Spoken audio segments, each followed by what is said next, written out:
दोस्तों, आप लोगों ने कोहे काफ का नाम तो कहीं ना कहीं पर जरूर सुना होगा। एक ऐसी जगह, एक ऐसा इलाका कि जो जिन्नों, परियों, भूतों और न जाने इस तरह की कौन कौन सी मिस्टीरियस चीजों के लिए जाना जाता है।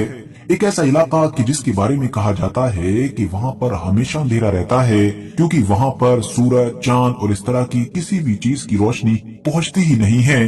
एक ऐसा इलाका कि जिसके बारे में माना जाता है कि वहाँ पर आज तक कोई इंसान पहुंच ही नहीं सका है। एक ऐसा डरावना पहाड़ी इलाका कि जिसके बारे में कोई तो कहता है कि वो जिन्नों और परियों का घर है, उनकी दुनिया है, तो कोई कहता है कि हमारी इस दुनिया से दूसरी दुनिया में जाने का एक खतरनाक रास्ता है।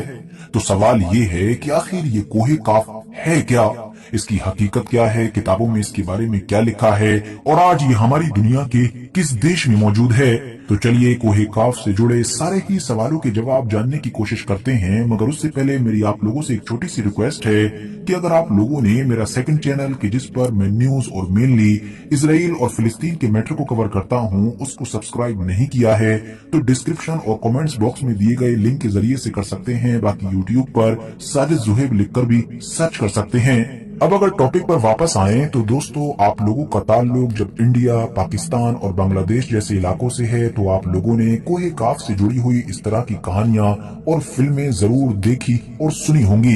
इन फिल्मों में और इन कहानियों में ये बताया जाता था कि किस तरह से एक बड़े बादशाह की खूबसूरत बेटी को या किसी परी को कोई जिन, कोई देव कैद करके ले जाता था और कोहे काफ के खतरनाक पहाड़ों में मौजूद किसी महल के अंदर कैद कर देता था। और बाद में कोई गरीब लड़का या फिर नेक शहजादा एक बड़ा ही मुश्किल सफर तय करने के बाद और खतरनाक चीजों का सामना करने के बाद उस परी को या उस शहजादी को वहाँ से आजाद करा लाता था। तो सबसे पहला सवाल तो ये है कि हिंदी और उर्दू बोलने वाले इलाकों में कोहे काफ या जिन्नों परियों से जुड़ी हुई ये कहानियां आई कहाँ से? सीधा सा जवाब है पर्शिया यानी कि आज का ईरान और अरब के इलाकों से। अरबी और फारसी लोगों की किताबें पिछले सैकड़ों साल से या फिर ये कह सकते हैं कि हजारों साल से कोहे काफ और इससे जुड़ी हुई बहुत सारी हैरान कर देने वाली चीजों से भरी पड़ी हैं। जहां एक तरफ अरबों का ये मानना रहा कि कोहे काफ दुनिया का एक ऐसा इलाका है कि जो सबसे दूर मौजूद है और जहां पर आमतौर पर इंसान नहीं पहुंच सकता है, तो वहीं दूसरी तरफ फारसी लोगों की किताबों में कोहे काफ एक ऐसे पहाड़ी सिलसिले को कहा गया है कि जो कफकाज के शुमाल के इलाके में मौजूद है और जिसको अभी तक दुनिया की कोई भी सल्तनत फतह नहीं कर सकी है। कुल मिलाकर पुरानी किताबों ने इस पहाड़ को बेशुमार राजों से भर रखा था। अरबी और फारसी मैथोलॉजी से अलग हटकर मुस्लिम रिवायतों में कोहे काफ को एक ऐसे पहाड़, एक ऐसे इलाके के तौर पर बताया गया है कि जो जिन्नातों और परियों का घर है और जहां पर अलग अलग दौर में जिन्नातों ने अपनी कई बड़ी बड़ी सल्तनतें भी कायम की हैं। दोस्तों, 13वीं सदी में जकरिया अल कज़वीनी नाम के एक राइटर गुजरे हैं जिन्होंने एक बहुत ही मशहूर किताब लिखी थी जिसका नाम है अजाइबुल मखलूकात व गराइबुल मौजूदात। इस किताब में उन्होंने कॉस्मोलॉजी के फील्ड में एक थ्योरी दी है, एक नजरिया पेश किया है जिसमें उन्होंने कहा है कि इस आसमान को खुदा ने अपने हुक्म से थाम रखा है ताकि वो जमीन पर न गिर जाए, जबकि जमीन के ऊपर अलग अलग पहाड़ों का एक लंबा सिलसिला, एक लंबी चेन मौजूद है जिसमें कोहे काफ भी शामिल है, जो इस सिलसिले को खूंटी के तौर पर अपनी जगहों पर थामे रखता है। सिर्फ जकरिया अल कज़वीनी ही नहीं बल्कि मशहूर सूफी बुजुर्ग जलालुद्दीन रूमी की राइटिंग में भी कोहे काफ का जिक्र मिलता है। उन्होंने लिखा है कि दुनिया के सबसे ताकतवर बादशाहों में से एक यानी हजरत जुल्करनैन ने आब हयात की तलाश में मशरिक का सफर किया था और वो आगे बढ़ते बढ़ते कोहे काफ तक जा पहुंचे थे, जहां पर फिर उन्होंने देखा कि कयामत के वक्त सूर फूकने वाला फरिश्ता यानी कि हजरत इसराफील सूर फूकने का इंतजार कर रहा है। दोस्तों, कोहे काफ से रिलेटेड एक हदीस भी बयान की जाती है जिसके मुताबिक इब्ने अब्बास रदियल्लाहु तआला अन्हु ने फरमाया कि नबी अकरम सल्लल्लाहु अलैहि वसल्लम एक बार हमारे पास आए और उस वक्त हम सब लोग मस्जिद नबवी में बैठे हुए थे। पैगम्बर अलैहिस्सलाम ने फरमाया कि क्या कर रहे हो, तो हमने जवाब दिया कि हम सूरज के मुतालिक गौर कर रहे हैं, मतलब ये सूरज कैसे निकलता है और फिर बाद में कैसे डूब जाता है। इस पर नबी अलैहिस्सलाम ने कहा कि हाँ, तुमने अच्छा किया, मखलूक में गौर किया करो लेकिन खालिक में नहीं, क्योंकि अल्लाह जिसके लिए जो चाहता है वो पैदा करता है। तुम इस बात पर ताज्जुब करो कि कोहे काफ से आगे 7 समुंदर हैं और हर समुंदर की लंबाई लगभग 500 साल तक सफर करने के बराबर है। फिर उनके आगे 7 जमीनें भी हैं जिनका नूर उनके बासियों के लिए चमकता है। इस कोहे काफ से आगे 70,000 मखलूकात हैं जो हवा में उड़ती हैं, जिनको परिंदों की शक्ल में पैदा किया गया है, और इन मखलूकात और इनके बच्चे पैदा होते ही उड़ने लगते हैं। ये अपनी तस्बीह की अदायगी में जर्रा बराबर भी देरी नहीं करते हैं। इनका खाना हवा है, इनका पीना हवा है, इनका लिबास हवा है, और इनके बर्तन भी हवा हैं। इनको इस बात का इल्म भी नहीं है कि खुदा ने हजरत आदम अलैहिस्सलाम को पैदा किया है। ये इब्लीस को भी नहीं जानते और न ही इब्लीस की औलाद को जानते हैं। खुदा ने कोहे काफ को दुनिया के गिर्द पैदा किया है, और ये तमाम दुनिया इस पहाड़ के बीच में ऐसे है कि मानो एक उंगली में अंगूठी। वहाँ तक कोई इंसान पहुँच नहीं सकता है, क्योंकि वहाँ तक पहुँचने के लिए 4 महीने लगातार अंधेरे से गुजरना पड़ेगा। ये वो पहाड़ है कि जहाँ पर कोई सूरज नहीं, कोई चांद नहीं, बल्कि यहाँ के लोग सूरज और चांद के बारे में जानते ही नहीं हैं। उनको नहीं पता कि खुदा ने सूरज और चांद को बनाया है। इनके पास जो भी रोशनी पहुंचती है वो दरअसल कोहे काफ की होती है। यहाँ पर रहने वाले ये लोग जड़ी बूटियां खाते हैं और इनके बदन पर लिबास नहीं होता।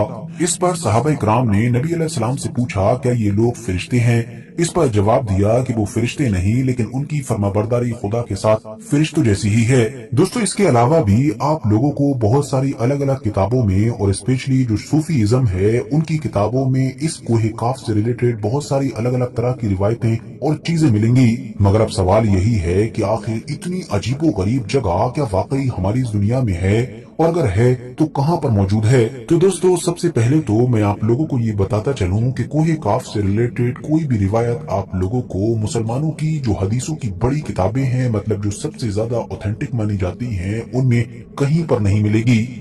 और जो रिवायत, जो हदीस मैंने आपको अभी सुनाई और जो काफी मशहूर भी है, वो दरअसल तारीख तबरी में मौजूद है, जो 9वीं और 10वीं सदी के एक मशहूर स्कॉलर और हिस्टोरियन अल तबरी ने लिखी थी। वैसे तो ये जो अल तबरी हैं, ये मुस्लिम हिस्ट्री में बहुत बड़े स्कॉलर माने जाते हैं, जिन्होंने तफसीर, तारीख और इसके अलावा बहुत सारे अलग अलग फील्ड में बड़ी बड़ी किताबें लिखी हैं। लेकिन जहाँ तक मामला खास तौर से इतिहास का है, यानी हिस्ट्री का है, तो इस मामले में इनके ऊपर ये इल्जाम भी लगाया जाता है कि इन्होंने अपनी किताब में हिस्ट्री के साथ साथ जो अरबी या पर्शियन मैथोलॉजी थी उसको भी शामिल किया है। और कोहे काफ से जुड़ी हुई चीजें भी शायद मैथोलॉजी का ही हिस्सा थीं, जो इन्होंने अपनी तारीख की किताब में शामिल की, और इसके बाद वो इस किताब के जरिए से ही पूरी मुस्लिम दुनिया में पॉपुलर होती चली गई। अलग अलग दौर में जो बहुत सारे मुस्लिम स्कॉलर्स ने कोहे काफ से रिलेटेड चीजें लिखी, या आज भी जो कुछ हम सुनते हैं, वो ज्यादातर चीजें इन्हीं की किताब तारीख तबरी से निकली हुई हैं। आसान भाषा में कहूँ तो आप ये समझिए कि अरब वर्ल्ड में और साथ ही साथ पर्शियन वर्ल्ड में भी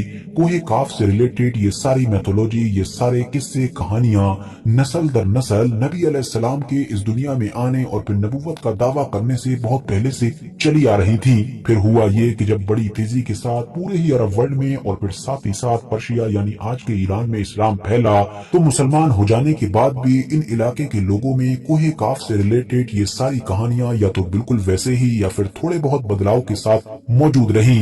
और फिर बाद में जब इस्लाम हिंदुस्तान के इलाके में भी फैला, तो कोहे काफ से रिलेटेड ये सारी इंफॉर्मेशन भी पर्शिया और अरब के लोगों के जरिए से हमारे इलाके में भी आई। अब जहाँ तक मामला उस हदीस का है कि जिसको हम डिस्कस कर चुके हैं, और जिसमें नबी अलैहिस्सलाम ने कोहे काफ से रिलेटेड बहुत सारी चीजें बताई थी, तो जैसा कि मैंने आपको बताया कि वो तारीख तबरी में मौजूद है। और ये जो अल तबरी थे, ये बाकी बहुत सारे फील्ड में तो माहिर थे, लेकिन मुहद्दिस के तौर पर मशहूर नहीं है। और जो इस्लाम में मशहूर और बड़े मुहद्दिस गुजरे हैं, जिनकी किताबों को सबसे ऊपर रखा जाता है, उनमें तो इस तरह की कोहे काफ से रिलेटेड कोई रिवायत मौजूद ही नहीं है। तो इसीलिए हम इस हदीस पर न तो 100% यकीन कर सकते हैं और न ही इसको झुटला सकते हैं, क्योंकि इसको मानना और न मानना डिपेंड किया जाएगा इसकी ऑथेंटिसिटी पर, मतलब इसकी सनद के ऊपर। अब जहाँ तक मामला लोकेशन का है कि आखिर ये मिस्टीरियस कोहे काफ आज कहाँ मौजूद है, तो ज्यादातर लोगों का यही मानना है कि जिस तरह की कहानियां, जिस तरह की चीजें पर्शियन और अरबियन लिटरेचर में मिलती हैं, या फिर जिस तरह की चीजें कुछ मुस्लिम स्कॉलर्स ने भी लिखी है इस पहाड़ी इलाके से रिलेटेड, तो उससे तो यही पता चलता है कि ये पहाड़ वही है कि जो आज के दौर में रशिया की निचली उत्तरी साइड में यानी कि जॉर्जिया, चेचनिया, दागिस्तान और अजरबैजान जैसे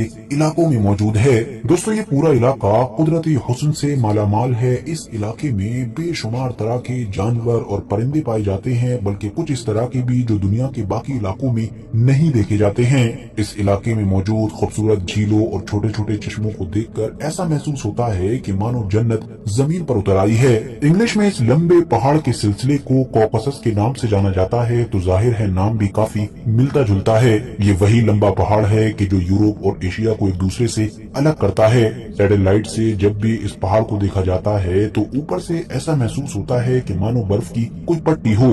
जबकि कुछ स्कॉलर्स का ये भी मानना है कि कोह काफ दरअसल अंटार्कटिका के उन वीरानों और बर्फीले इलाकों में मौजूद है कि जो हमेशा बादलों और घने अंधेरों से ढके रहते हैं। अगर ये मान लिया जाए कि कोह काफ वाली हदीस ऑथेंटिक है यानी उसकी सनद सही है, तो इस बात में कोई शक नहीं होगा कि ये जो सेकंड लोकेशन है यानी अंटार्कटिका वाली, ये कोह काफ के ऊपर लगभग फिट बैठती है। फिलहाल दोस्तों कोह काफ के इस पूरे टॉपिक पर आप लोगों की कीमती राय क्या है, कमेंट्स बॉक्स में जरूर बताएं। वीडियो अगर जानकारी से भरपूर लगी हो तो लाइक करने के साथ साथ दोस्तों के साथ शेयर कर सकते हैं, और ऐसे ही नॉलेजेबल और हिस्टोरिकल वीडियोस हमेशा देखने के लिए हमारे इस चैनल को सब्सक्राइब करने के साथ साथ बेल आइकन को जरूर प्रेस करें।